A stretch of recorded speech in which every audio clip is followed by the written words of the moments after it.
Yeah. So can you see my screen now? Yes, we can. Give me a minute. We can see your screen, sir. Yeah, fine. So thank you all. Very warm good evening to every one of you. And first of all, I place my thanks to the team of PMI Kerala chapter for giving an opportunity in this evening to interact with you all. So I'm here to take a small presentation on a technical work of AI in education sector. So we are using this AI today for every field, and we are coming up with a lot of outcomes. So the education sector is also not out of it, and we are also witnessing a lot of outcomes in the education sector. But however, when we are taking into this education sector, so we are in the industry 4.0, and now we are thinking of automation of this automation. So we need to start investigating this AI in education from the policy to implementation. That is highly essential, because when we come to an education sector, we cannot simply put in on particular place to get an outcome. So we need to start thinking from how do we educate the kids with the help of this AI. At the same time, how do we take this kids education very safely in this AI world? And this is a two major constraint that we need to work out. So that's why we have chosen this topic, and through this topic, I would like to connect with you all this evening. So now in my presentation, we're going to have a comprehensive outlook of AI in education. So we'll start with what is AI, and we will touch what are the boundaries and coverages. Then we will see about the evolutions and myth and fact. And then we'll be discussing about the AI in education sector, starting from policies and what are all the coverages and technologies, some of the real-time examples and benefits and challenges. So basically, when we talk about AI, so the first question comes, what is exactly AI? Because we have plenty of concepts and plenty of things we are looking in this world. So basically, when I'm saying an AI is just a task of imitating the human by a machine. But as a human, suppose if I'm taking a cup of coffee, if I wanted to rate how the quality of this coffee, I can sip and I can tell the taste. But how a machine can do these things? So it requires a lot of science and machines behind the screen. So we may define the AI as an imitation of the human by a machine, but behind the screen, we need to work with a lot of concepts. And some of the concepts which require speech recognition, so where we need to train the machines to understand the machine generated audio scripts or human audio scripts, and everything should be understood by the speech recognition. And then we need to talk about computer vision. So where what we will do, and we will be training the machine through the camera to see the external world and what are all the interaction which is happening with the machine. So which is very similar to the human, they are having an interaction through eye with the external world. So we need to have it with the camera. And then we need to go with the natural language processing, so where we need to train the machines to understand the human spoken languages. Then we have a machine learning and data science and expert system, and these are all the various technological stuffs which we need to integrate into the AI in order to bring a fruitful outcome. In overall, what we need to do, actually, we need to have a sensors and actuators, and these sensors and actuators will primarily playing a role in AI. So where the sensors will be very useful in taking an input to the machine, and actuators are producing the output for us. Say, for example, if I'm just building a welcome robot for my organization, so it has to go to the visitors and it has to give a handshaking. So the thing is that where is the visitor? It should be seen by a sensor, and it has to move to the visitor. It has to give a handshaking. All these things will be driven by the motors and controllers, and these will be referred as the actuators. And this is the overall look of this, what is exactly AI. But now the next question is, how extent is possible? So can I make everything as humans doing? Can I make everything to do by a computer machine? Certainly no. So we are doing innovations, and we are able to reach up to some extent. But in this context of AI, so we need to think about the four different concepts whenever we wanted to work on this AI. So how human is thinking and how the human is acting. And similarly, how can I bring a similar logical concept into the machine? So this is called thinking rationally, acting rationally.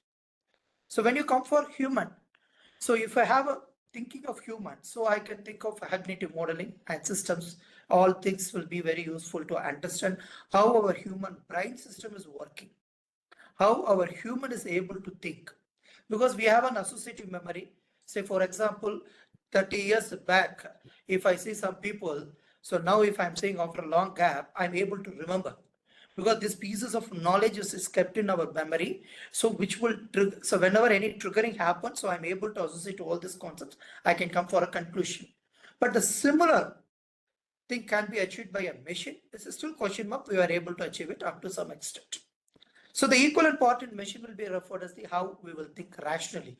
So we need to bring out the logical thinking and logical models for to do this. And next is how human is acting. So for that, we are doing a Turing test approach. So where what we are doing actually, we are training the machines to answer the questions. So similarly, we are also having a human interrogator, and he or she will also answer the question, and we are trying to map it, how well the machine is able to answer it. And then acting rationally, so where we are bringing a lot of agents, machines, rational agents, and that will take care of all these concepts. And this is about what is AI in general. So whatever the field you are choosing and wherever the area you wanted to develop your AI application, these are all the various areas that you need to touch.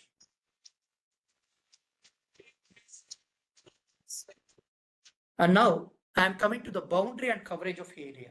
So this is the first and foremost thing which we need to do it. So what is exactly AI and what are all the areas which is covered? So if you take AI is a one big umbrella, under this umbrella we have a machine learning. Under this machine learning we have a deep learning. So these are all the various innovations which is happening in the umbrella called artificial intelligence. Similarly, when we see AI development. Similarly, in the data science also a lot of development is happening. Data science is also coming up with another way of development where we have a big data and data analytics. But now in this present era, if you want to work on this AI of any sector, you need to touch data science, you need to touch machine learning and deep learning and AI ML models. So all these things you need to touch it. So that is very, very essential. Because if you see, AI is not new to us, and I'll be showing us some of the evolutions in the forthcoming presentations. We have started discussing about AI in 1950s. But during that time, our concept was just in imitating the human behavior. So where we did with just a keyword matching. And next, what we did, we trained the machines with the NLP, the natural language processing. So we were able to carry out with a lot of results. But today we are in generative AI era. So in the generative AI era, so whatever we are asking, the machine will come up with a lot more suggestions for you. So these suggestions become possible because of the revolution happened in data science. Because we have a lot of data science model and that need to be incorporated to AI so that we can achieve the realistic outcome in the generative AI. And this is about the evolution of AI. So here, if you see, as I mentioned, the AI is not new to this decade. And we have almost started discussing about this AI concept the moment we start bringing the computer to the world. In 1970s, we bought ARPANET and Intranet. That time itself, we started thinking of this AI also. But it is in a different way. If you see 1966 and 95 and 2001 till 2001. So these areas will be referred as a basic chatbot. So where what we did actually, the majority of AI related operations will be based on strictly the keywords and standard templates. So now we are using with interactive voice record systems, IVRs in various organizations. And these are all the good examples as an outcome of this era. So, but here, what are the challenge which we faced is actually, it will work only on the keyword. So we need to provide the appropriate keyword, then it will work. If you are doing a small mistake in the keywords, we cannot get an outcome. And moreover, it cannot behave outside the circle. So these chatbots can behave only within the limits of where it is perfectly trained. That's all. And now the next era chart comes with 2010, 11 and 14. So here we brought conversational agents. So here what we are trying to do, we are bringing a natural language processing as a outcome here. So with the help of NLP models, we were able to train the machine to further from the keyword. So instead of giving a keyword, So what we can do, the humans can talk to the computer, they can say what they want. So it can also equally understand what the human interrogator is expecting from the machines. So it is achieved by means of the NLP. So by the time the data science is also started, which is also improving well. So here the some of the outcomes which we had it in the 2010 IBM Watson. So they developed the question answering computer system. So to compete on the TV show Jeopardy. And then Siri, the Apple incorporates virtual assistant Siri into its iPhones and 4S. Now also you can see Siri will be a default app will be in all the Apple products. And then we had an Alexa, the Amazon releases a virtual assistant, Alexa. So we are using this Alexa for doing all our routines job like scheduling the jobs, okay, and finding the address and finding the route, okay, all other things we are using it. And these are all the outcomes which comes from the conversational agents. And now we are coming to this present era, so where we have a generative AI chatbots. So here we are taking a benefit from the AIML, data science, deep learning, so that if I say something to the computer can go beyond the limit and they can also find out what are all the possible suggestions for me. So that is possible. So some of the outcome from the generative AI chatbots will be Jasper AI. So Jasper AI launches the generative copywriting platform for business user, and ChatGPT, everybody is using it. So OpenAI releases a free and general purpose generative AI chatbot to the public, and we can use this ChatGPT to prepare your mail content, and you can just design your PPTs, and you can just tell about, okay, if you want to make a document on a particular topic, so you can give us suggestions. Even you can write a code. You can just ask the ChatGPT to write the code. So for what purpose you wanted to execute the program and everything. So then, but the Google releases its own generative AI chatbot to the public. And these are all the various evolutions which we have crossed across it. And today we are at generative AI, and tomorrow we are going for organizational intelligence, OI model. So that will be more customizable to the particular organization and particular individuals. So now if you see this chatbot technologies, all the chatbot technologies initially developed for the general purpose, and later their demands were risen. So we have created a customization to the individuals. So now it comes in the two flavors. So what you wanted to do, actually, if you wanted to do work it on a general platform, you can work, as well as if you want to create your own assistants also, you can do it. So now it comes with virtual assistant model also. So now there are the few myth and fact that we need to understand before we go on to this AI field. So AI will take over jobs. So this is one of the common myth that we will have it, everyone. So what is a fact is actually AI will take over the job means certainly no, but it will transform the job. That I wanted to tell you. Say for example, suppose I have an organization so where I'm keeping a receptionist, and whenever they are having any help, and they can approach the receptionist and do the help. Say for example, suppose if I wanted to know the route map of the organization, to whom I need to contact, when they are available. Okay, such particular jobs could be automated by AI.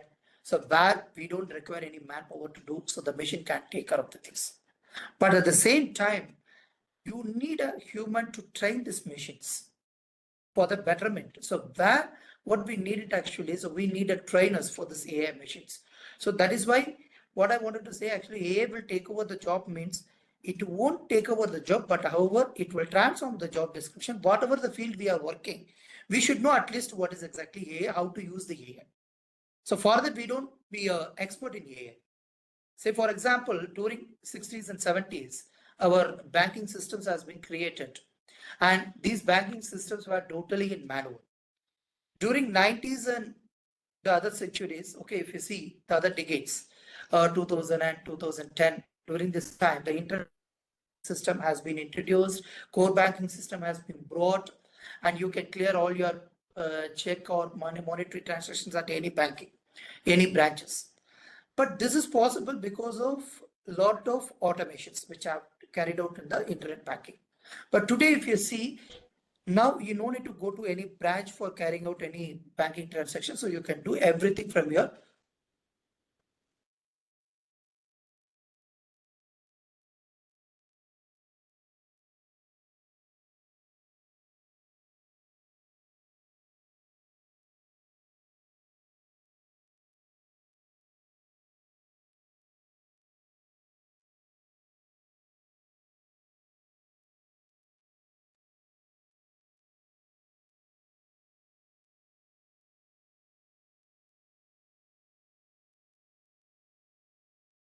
I think we have some network issues here.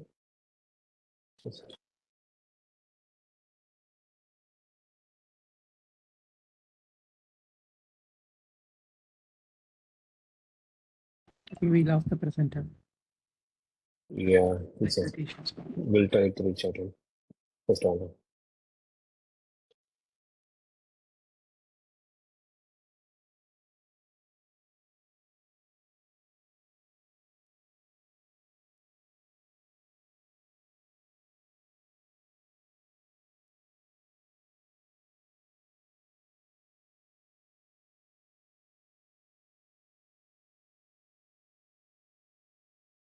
Hello.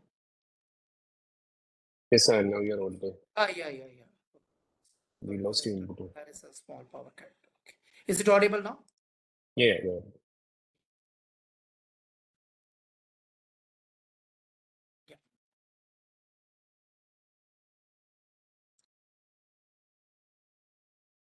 Okay. So the general myth we have it like AA will take over the job, but it won't take over the job. So basically now every managers and every banking employees are using the computer, but they are not computer specialists, but they need to know the basic knowledge of computer.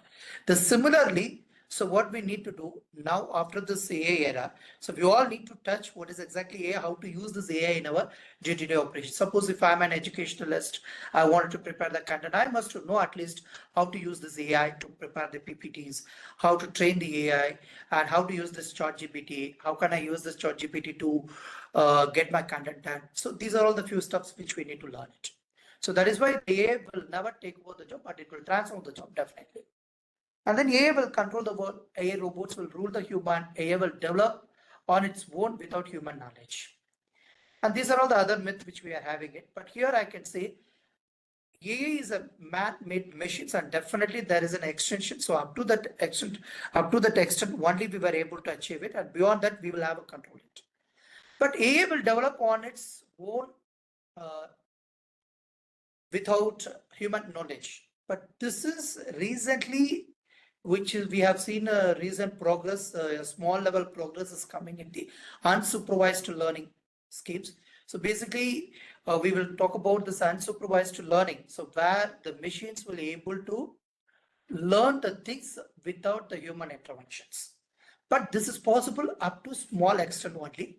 But anyhow, for every AA, we need to give a lot of data, and moreover on top, it must be a correct data. So then only the machines can develop the knowledge. And AI will eventually learn to function like a human, right? And that's what our target we wanted to achieve. But however, it is up to extent. Only big companies can use AI. It is not true. Everyone have to use the AI. And today, plenty of products are available in public, and equivalent version is also available in open source also. So we all need to know about the AI. So more data means better AI, but we need a small correction here. We don't want more data. We need a more data and more correct data. That is the main thing. So it should be the correct data. Then only the machines can learn it. Suppose simply if I'm working on volume of data, it won't learn anything. So for example, if I'm training a machine to work on what are the precautions I need to take when I get a raining. So for that, I must have a correct data. So suppose if all my data, which I have taken to the machine, it is not having any rainy season. So definitely the machine will not behave properly to my queries. So definitely that is a highlighted point here. AI puts our data at risk. Yeah, that's the one concern that we need to address it, privacy and security. Super intelligent AI will take over the world, and technological singularity is not for all. The technology singularity means actually we will reach to the point where the technology will take entire controls and we cannot control the technology. But still, for these two things, I just wanted to say the unsupervised learning is possible only in the limited extent. So if that is going in a larger extent only, this may become a true. So until that, it won't be the things. And these are all the few myth and fact about AI. So now we are coming to the AI in education sector. So these are all the overall comprehensive outlook of AI. So now when we wanted to take in AI in education policy, So education sector is also witnessing a lot of growth because of AI and its incorporation into this field. So UNESCO SDG 4, that means Sustainable Development Goal 4, is talking about ensure inclusive and equitable quality education and promote lifelong learning opportunity for all. So here we are mainly targeting for education for all. So in our present education system, there are a lot of issues on the inequalities. So to address these inequalities and to bring a more meaningful shapes and the path to achieve all the goals which we have put up for the education 2030 targets, the AA is coming as one of the biggest source in the sector of education. So thereby the UNESCO also have come up with lots of schemes. So one of the scheme called human-centered AI. So where the UNESCO inviting all the stakeholders in any form, public to educationalist, industrialist, all the students and parents, every people they are inviting, and they are addressing the query on inequalities in the present education and how it can be resolved by incorporating the AI. And then another scheme which is given by the UNESCO is Beijing Consensus. So here the policy makers and all the stakeholders are invited to create a policy making for the education communities. So these are all the areas so where the AI in education policies are given due consent. Because as I told you already, the education sector is a little different sector, so where we can simply put an AI and take an outcome. So before we put an AI into the sector, we need to derive the policies. So what are all the extent how to use this AI in education? Say for example, a general problem which you have it, suppose a student who wants to submit an assignment. If a student is preparing an assignment with the help of ChatGPT, is it legal or illegal? That's a question that comes to us. And now we are all academicians and we are publishing a papers and we are connecting with the societies. So now a lot of AI tools are there to write the papers. So can I accept the papers which is written by the AI tools or should I not? So these are all the questions comes to our brain. So what we need to do, and we need to create a policies. If you start allowing ChatGPT based assignments in the schools and colleges, so tomorrow, what is the knowledge content of the student? How they will derive, move into the society? How they will become a potential citizens of the country? How they will contribute for the countries and world growth? So these are all the biggest challenge which is coming in front of us. That is why first and foremost thing in taking an AI in education is policy implementation. So we need to create the policies. So now AI in education coverages, what are all the areas where this AI is coming into the picture and where we can take all the outcomes from this. The first thing is actually learning process personalization. So here we have three branches of operation. So one is education content, education tool, and education services. So here we can use this AI technologies to prepare your educational content, and you can fix what is the level of language or what is the learner's level you wanted to check with this content. So you can create a content on Java programming, you can create a content on Python programming, you can create a content on history and geography, whatever the topic of your interest. But you can also fix, okay, what is the learner's expected capacity, knowledge capacity. The content is for beginners, for the content is for intermediate, or content is for the advanced learners. You can fix all these things in the education content. In education tool, the content could be delivered to the learners. The learners can also interact with the content by means of quizzes or any kind of assignments or etc. Then education services, the third level. So where what you can do, you can make use of this AI to check how many times the particular learners is using this content, how much benefit they got, what is the knowledge level they gained it, and what are all the law histories and everything. So if you see, this is a 3 pieces of work. If you connect together, you can get back to the complete picture of learning process personalization. So basically, when I'm bringing an AI in education, the first and foremost, the benefit what I'm getting is personalized learning. So that is a major outcome I can get it from the AI, and that is why the learning process personalization. So that we can do it. Then learning outcome prediction. This is also possible because we have a AIML model. With the help of this AIML model, what are all the learners' performance, and we can check how these learners will perform in the next examinations. Okay, so these are all the few outcomes which we can do it.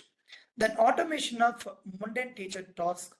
So the routine of taking attendance, the attendance analysis, result analysis, even for correction of answer paper also could be automated by using the AI tools today. It is possible.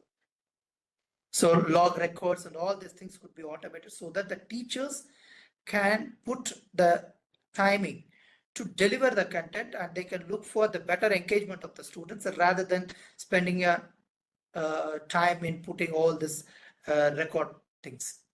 Then administrative workflows. This could also be automated by using this AI. So what I can do, suppose if I wanted to study from admission to the graduations, I can create a workflows and I can create all the AI-based mechanisms. It is possible. Then assistance for special needs student, that is also possible because with the help of AI ML, I can easily identify so who are all the potential slow learners in the particular subject and what are the best tactics I can follow to improve their knowledge in the particular subject.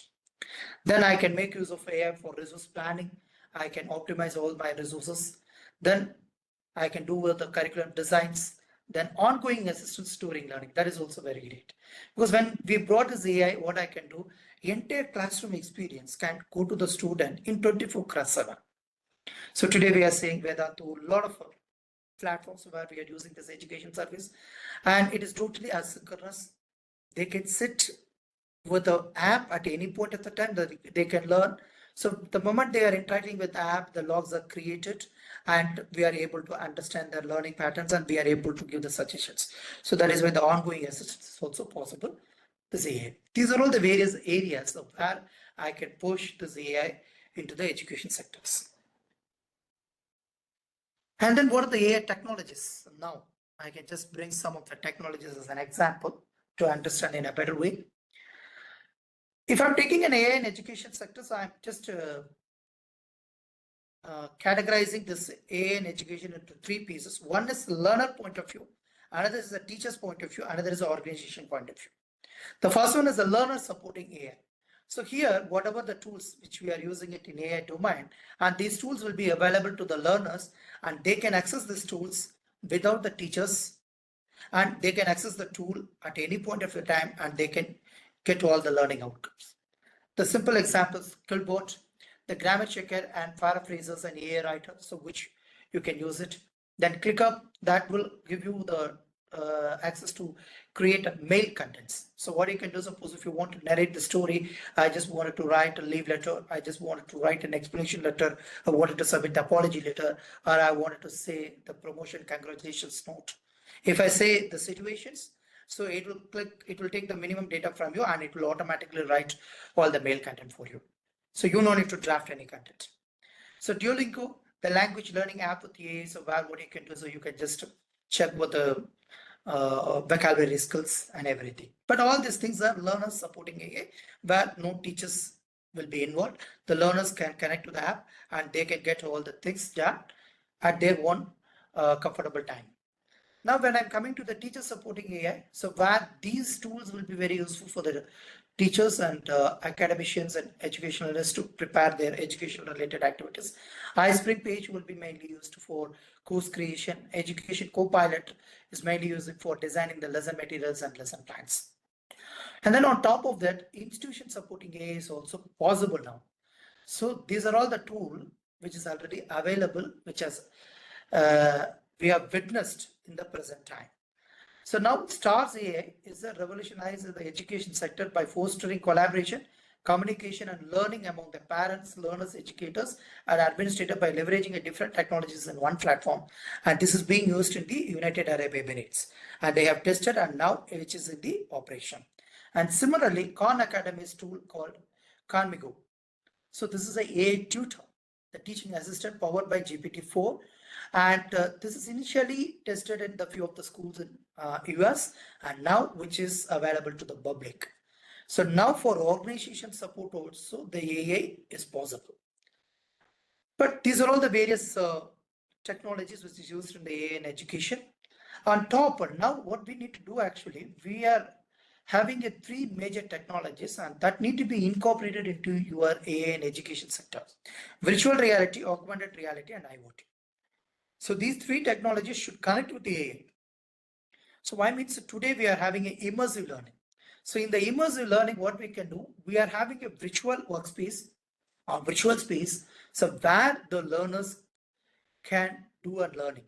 So it is already possible. So we are already using it in the aerospace training, but now it comes to the education sector. So where Catchy Words AI and Google Translate AI, these are all the few apps which is very useful in the immersive learning. And then MATLAB with ThinkSpeak, and this is the one software suite which is available. So where what you can do, you can just connect with all the sensors and the real world applications. We can lively demonstrate how the sensors are capturing the data, how your analysis is carried out. Okay, so now the MATLAB is actually coming out with the ThinkSpeak license, so that if you incorporate all these two things into it, and you can easily demonstrate all the things. And these are all the few examples for the AI technologies for education sectors. And now I'm just showing us some of the real-time examples how this AR VR is useful in education sector. So we have virtual reconstruction is one concept. So here, what we are doing is we are seeing a heritage sites. These heritage sites in every country, we have a plenty of heritage sites. We do have a lot of heritage sites in India, Taj Mahal and Gudapinar, many places we have it. But these places are having a lot of historical background for every country, and that reflects one country's style and civilization and every pieces of this country. So, but these heritage sites are partially ruined or completely ruined because of various reasons. So now across the globe, and now the serious research is happening, how these heritage sites can be reconstructed. So initially we were done the reconstruction by means of a physical thing, but today what we are doing with the help of this education sectors and with the help of this AR VR technology, we were able to create a virtual reconstructions. So how it will look like. So if virtually, if I'm able to create a good reconstruction, then I can move on to the physical reconstructions. So now in India, the Department of Science and Technology have created a separate portal called Shri. So this portal is mainly inviting an applications from the Indian citizens to work on Indian heritage sites reconstructions. It's starting from translating the ancient scripts, ancient books written by the known authors or unknown authors, and how do we reconstruct the various heritage sites. So here I'm going to show a small demonstration. So this is one of the Italy heritage site and which has been reconstructed virtually by using this ERVR technology. You can see here. So now this is a place where the empty places are here, so that they are doing a reconstruction here. So I can check all these things virtually. So once I thoroughly verified in the virtual reconstruction, then I can move on to the real reconstructions. So that is possible.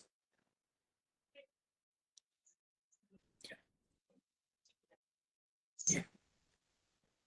So next, the some of the AR VR models created by our students. So I'm presently associated with BIT Bhopal University.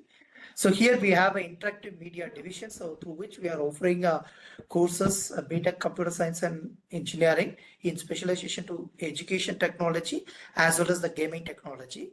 And these students have created a small models, especially for the useful to describe the heritage sites and anatomy structures for the students.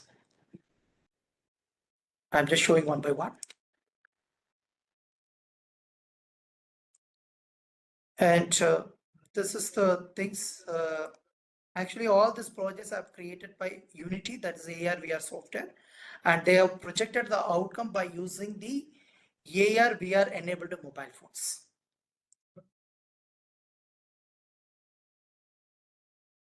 So they are explaining the projects. So I'm just coming to the point where they are demonstrating the outcome.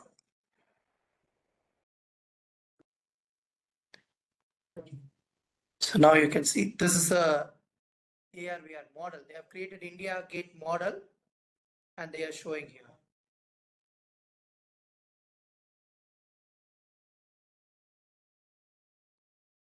Now I am coming to this. Aztec is another heritage sites.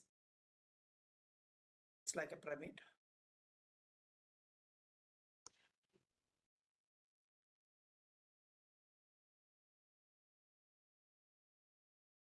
You can see, and they have created the structures on the mobile phone. It's a AR, VR enabled mobile phones.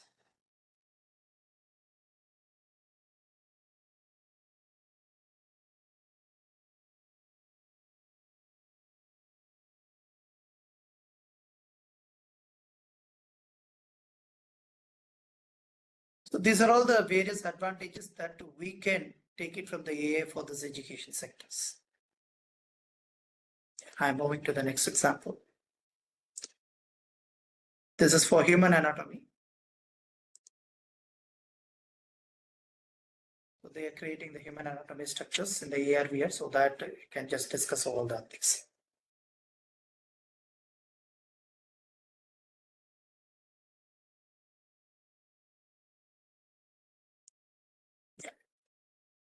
So that's why I mentioned like in present time. So what we need to do actually, we need to use this AR VR technologies and IoT technologies so that plays the huge role. Just a minute.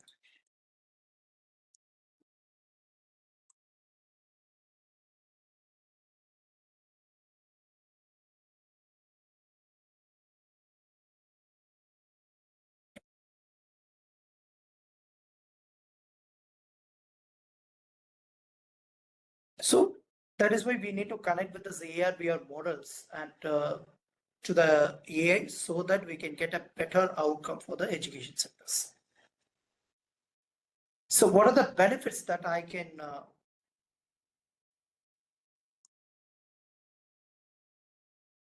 get it from this AI in education? For students, as I told you, the better personalized learning experience I can do it and I can improve the self-learning skills. For educators, the efficient engagement of learners, reducing the mundane job time. So I can devote the entire effort to train my students and to train my learners. I can think how can I engage these learners. For parents, I can talk about like efficient progress monitoring and understand the strength and weakness of the kids and better to learn the learning path of their kids. For education organization, better decision making, optimized resource planning, educators to focus on more engagement than documentation and analysis. And these are all the benefits. But at the same time, we are also facing a lot of challenges, but there are the three major challenges. The first thing is, if you see all this technology, it's taking the learners into dehumanized environment. So we are getting into the dehumanized learning experience. But how do we ensure the role of teachers? That is the biggest challenge today. The learners are very great in using the AI, but if you see how the teachers are comfortable in using the AI, so it is also to be understood. So we need to bridge this gap and we need to ensure always the role of teachers in the dehumanized learning experience. The next is the data security and privacy, because as I told you in the virtual realities or augmented realities, and we are using the generative AI concept. In the generative AI, the core idea is we need to use the huge volume of data, but it requires a lot of personal data and official data. Many data are coming here. So, but how do we think about security and privacy? It's a major concern. And next is the digital divide. The entire AI in education depends on the technology, but we have still the geographical locations which are having quick access to the technology, which is not having any access to the technology. So it should also be addressed. So these are all the three major challenges when we are discussing about AI in education. So I'm coming to the conclusion. So in the conclusions, I wanted to present the 4 points.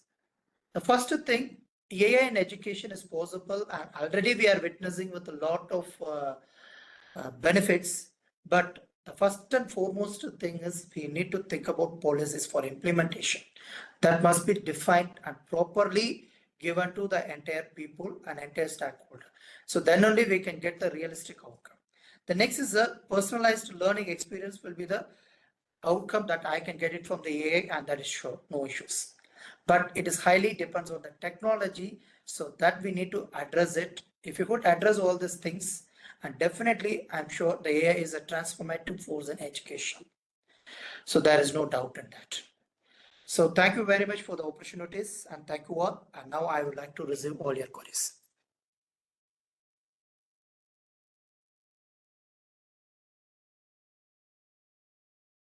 Okay, sir. So it's now the time for the Q&A. So please feel free to come up with your questions. Please be interactive as well. So if you have any other insightful thoughts, feel free to share it as well. So if you have any questions, feel free to unmute and speak up, or your errors you can put it in the chat. I will take it from there.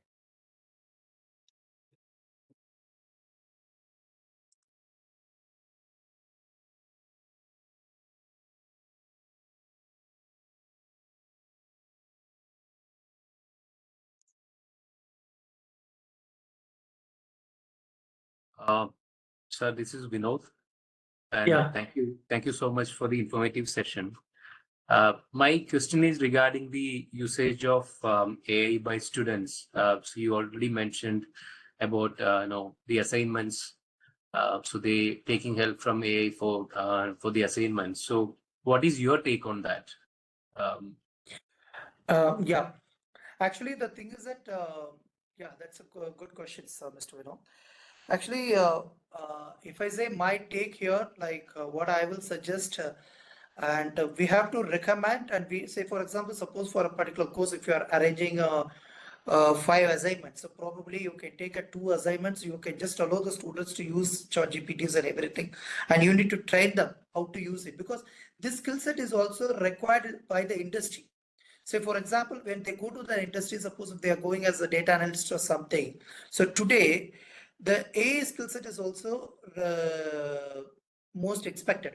So they are looking the candidate who will be familiar to use this ChatGPT with the Excel data. They are who familiar to use this ChatGPT with the presentation. But whereas in education sectors, so we are having a lot of complications and other things, and that is the biggest challenge we are facing it. And that is why my take is actually we have to go with the 50-50 and we need to motivate and we need to tell the students the ethical things on that CAA. So the thing is that it could be for like a non-graded things, or you can use it for 1 credit or something. You can just give it a minimum grade. But at the same time, we should also create a platform to understand the students' actual knowledge level also. So, so here, what I can say, the teacher's role is very, very crucial, and teachers have to take a decisions. That's it. Thank you, sir. Thank you.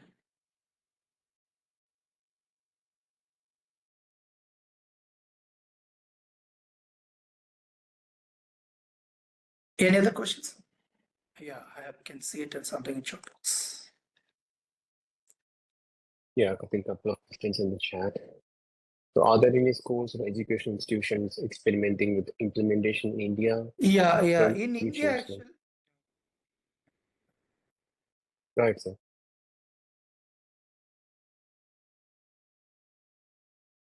yeah, actually, the National Council for the Education is also seriously thinking of these things. But at the same time, now the AICT, if you look, and they have introduced AA as one of the branch of specialization in the curriculum. So that is a stage where we have reached it. But really, if I wanted to talk about the realistic implementation of AI into the content delivery, assessment platforms, where we need to achieve the milestones, we need to go for miles.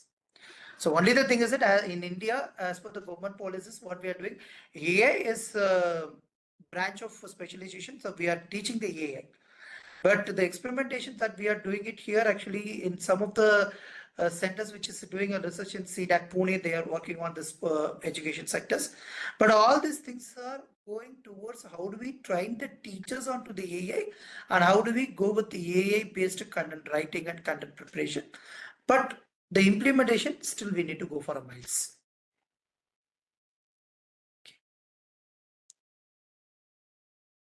Thank you, sir. Another question. So what are some challenges in implementing AI in educational settings? So the challenges, what I wanted to tell you is actually, as I already pointed out, the first and foremost challenge is ensuring the teacher's role. Because basically what the learners thought process is actually, so I'm given with all the apps and supports, okay, why I need to come for the class. They will raise the questions. So without going to the class, without going for the systematic timetable based class and schedules, I can sit and learn anything.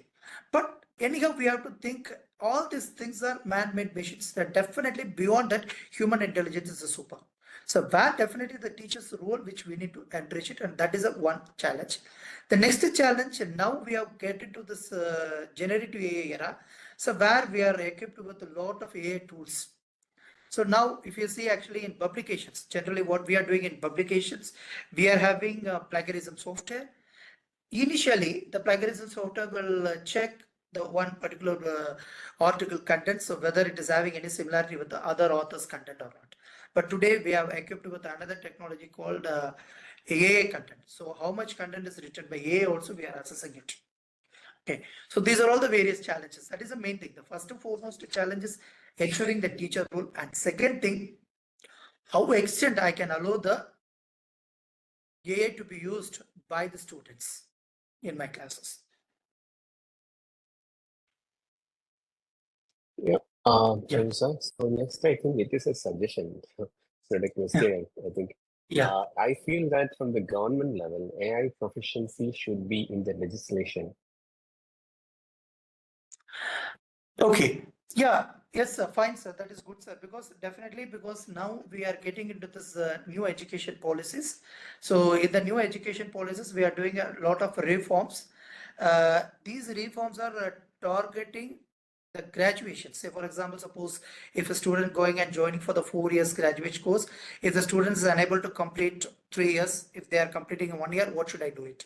So the graduation outcomes are mapped, and definitely we need to bring it to this AI into the legislations. Yeah, I accept it, and probably we will present it in all the forums, and we'll get the things done. Thank you, sir. The next question is from Joseph.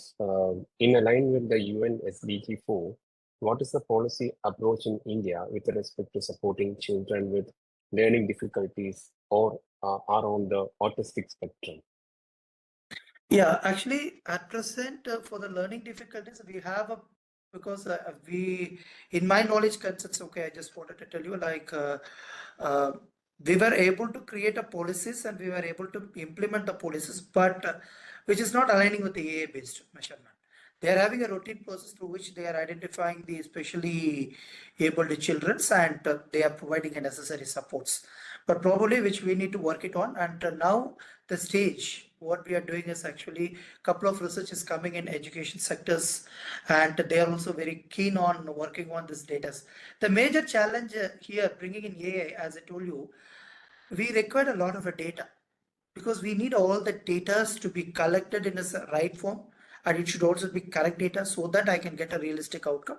That is a challenge we are facing it presently. Thank you, sir. And next question is from Mehul. What advancements in AI are you most excited about in the next decade? So most excited, it's like a generative AI only, because the chat GPTs. Because the thing is that today, if you see, usually when we are taking any problem solving courses, that is the most common skill set. In any subject, we will make students to learn the problem solving skill set. But today, if you see, I can ask the chat GPT to get all the solution from it. So the thing is that this is what I just wanted to, in my point of view, I feel this would be the most exciting things. Good. Thank you, sir. And one more question from Mehul. Maybe we can take it as the last question for today. Yeah, sure, sir, sure. Yeah, can I truly create original works, or is it limited to imitation and enhancement? So definitely true, sir. Definitely true. I can create the original work. Definitely true. No issues. So that is why I'm telling you, AI is actually the imitation of the human, but up to some extent, that is fine. But our extent is totally unlimited, and definitely we can create the original content, no issue. So that is why we need to try. We need to try, because that is why we are keep training the things. So basically, if you take ChatGPT is a generative AI outcome. So where it works based on the data. So beyond the data, our human brain will be able to work. So definitely, I'm sure we can create your original content, no doubt. With that, we can wind up the Q&A session, and as you can see in the screen, our upcoming pre-conference knowledge series is on the topic of transforming project management with GenAI, real-world applications and benefits, which is happening on 21st July from 8 p.m. to 9 p.m. online.